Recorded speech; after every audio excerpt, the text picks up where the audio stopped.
loturik mantentzen gaituzten kateak apurtzeko ordua da eta etorkizunera jauzia egiteko garaia da. Iraganetik etorkizunera, zaharretik berrira, dependentziatik independentziara. Baina Espainiar eta Frantziar estatuen barnean ez dago burujabetza aukerarik, ez dago biderik. Beraz, heldu da jauzi hori eragozten digun harresi hori apurtzeko momentua. Status quo menperatzailea hankaz gora jartzeko ordua da. Oso ondo ezagutzen ditugu dependentziaren kalteak, baina ordua da harresiaren bestaldera begiratu eta independentziaren aukerak ikusteko. Benetan, demokrazia sakon eta parte hartzaile bat eraikitzeko aukera. Pobrerik gabeko Euskal Herri bat egiteko aukera. Justizia sozialean oinarritutako gizarte bat eraikitzeko aukera.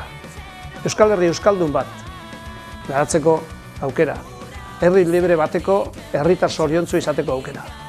Gaur egun Euskal Herrian 3 biztanletik bat Euskal Herritik kanpo jaiutakoa da. Datu horrek berak erakusten digu gure gizartearen diversitatea eta dagoen sentimentu identitarioen aniztasuna. Eta datu hau oso garrantzizkoa da, benetan mugimendu independentista bat, sujeto independentista osatzerako orduan.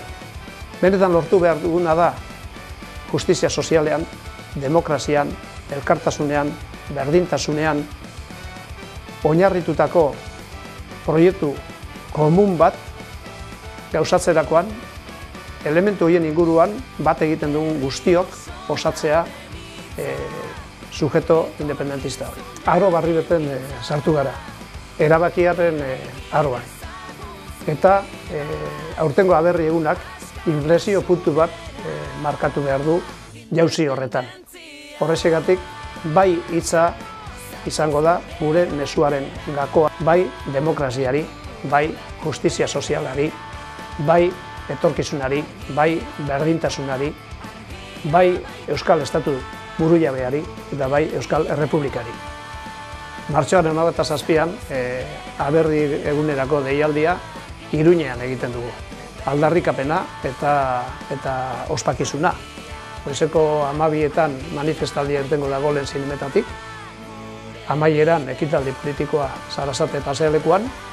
Eta hortik aurrera egun osoan zehar izango da jai giroa Iruñako kaleetan zehar.